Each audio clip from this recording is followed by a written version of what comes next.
Hello everyone. Well, to begin with, I would like to give some brief historical and theoretical background for the evolution of current communicative approaches to teaching. In the mid-20th century, based on Bloomfield's structural view of language teaching, the audiolingual method was created, with the objective of developing a native-like mastery of languages as quickly as possible.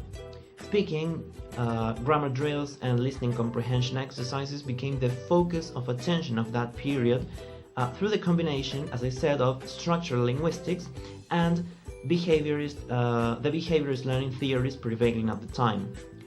Later on, with the emergence of communicative competence in the 70s, the emphasis was now placed on the key role of the social context in communication and the importance of sociolinguistic norms of appropriateness in speech communities.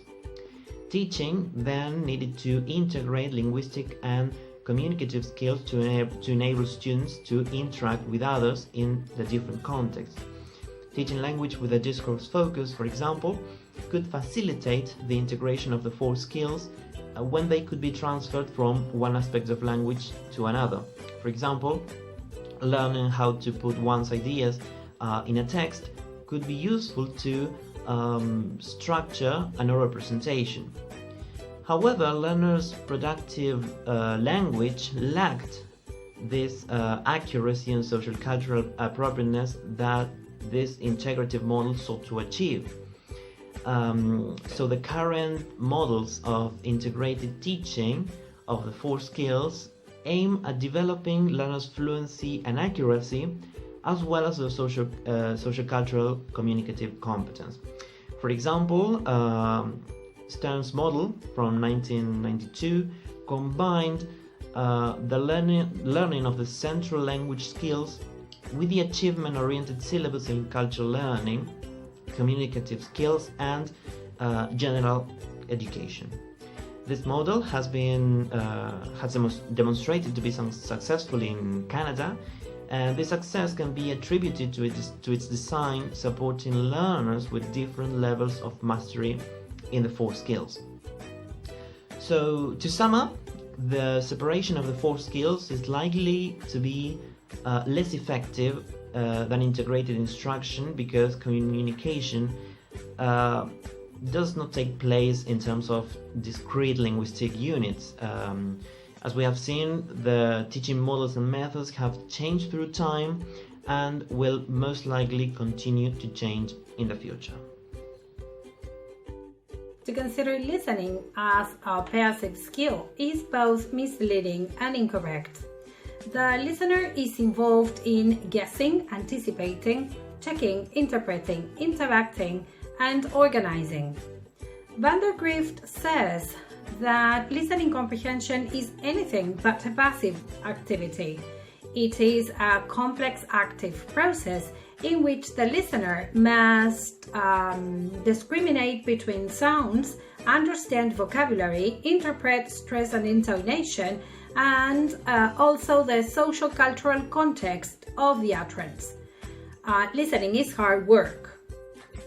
Proficient listeners process the stream of noise on a number of levels, which taken together make up the concept of comprehension. A full understanding of any listening situation cannot come from the sound source alone, and it cannot take place without some processing. Listeners must have the capacity to segment the stream of sound and recognize boundaries, recognize contracted forms, vocabulary used. They must recognize the sentence and clause boundaries in speech, and also stress patterns and speech rhythm. The strategies used for processing meaning does not only require the recognition of key features of the sound system, but also they require the listeners to combine, interpret, and make sense of the incoming data. At this point, we're dealing with the interaction of both bottom-up and top-down processing skills. Abril is going to deal with it, with this topic later on. When we talk about context, we refer not only to the physical setting, but also to the number of listeners and speakers involved, their role and their relationship to each other. What's important to say is that any statement taken out of context is open to a number of interpretations. The meaning of that particular statement is only clear in the context in which that statement appears. To conclude, listening comprehension is not only a function of the interplay between language on the one hand and what the brain does with it on the other. It requires the activation of contextual information and also of previous knowledge. If we think about how do we listen, we may come up with different strategies to pick up information while we are listening. These strategies can be divided into two approaches, one that is called bottom-up and the other one that is called top-down. The first one, bottom-up, consists of listening strategies that we use to get specific information. This is known as listening for detail. While applying these bottom-up strategies, listeners are believed to decode each individual sound and then analyzing by chunks the words that are formed. And on the other hand, we have the top-down approach, which refers to the listening strategies we use to get general information. This is known as extensive listening. While applying these top-down strategies, listeners activate their prior knowledge as well as their past experiences, intuitions, and expectations to make sense of what they are listening to. And there are several ways in which teachers can help students develop both bottom-up and top-down strategies. And for instance, they can encourage students to discuss the general topic and to predict the content and structure before the listening, so that when the listening begins, they don't have to start from scratch. Then during the listening, there should be as many repetitions as necessary, taking into account this extensive listening and listening for detail, so that all students are able to first get the overall impression and then gathering for specific information. To conclude, it is important to know that students should be able to do both bottom-up and top-down processing, because this combination is what allows us to interpret and to make sense of the incoming language data. Hello, I will talk about listening activities in the foreign language classroom.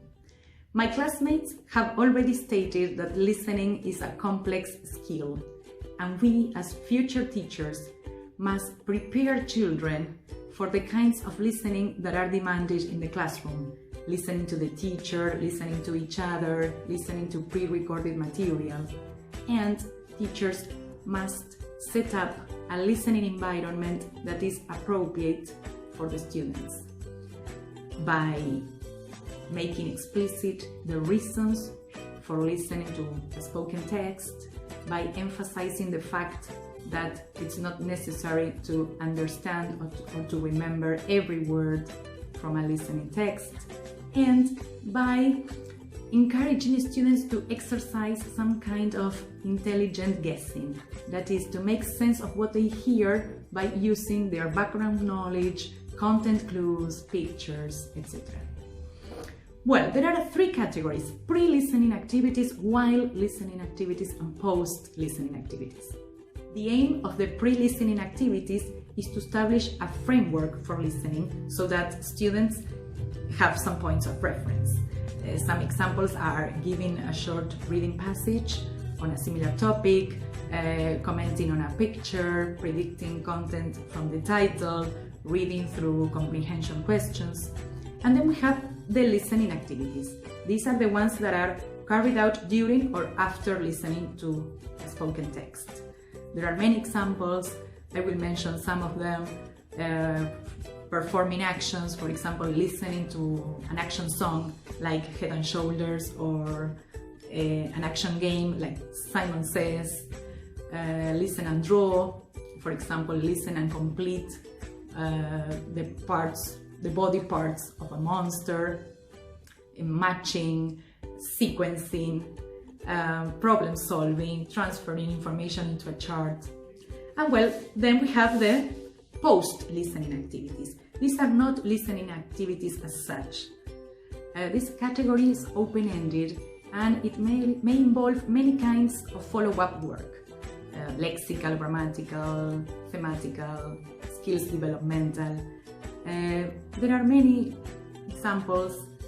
For example, making a craft activity, doing a role play, reading a related text, starting a project. Well, we as teachers have plenty of materials nowadays, so we should select them very carefully. Nowadays, we have CDs, DVDs, MP3 audios, educational sites, YouTube videos, Bluetooth connection, speakers. So we must select the best material for our children in order to develop their confidence in listening. Thank you.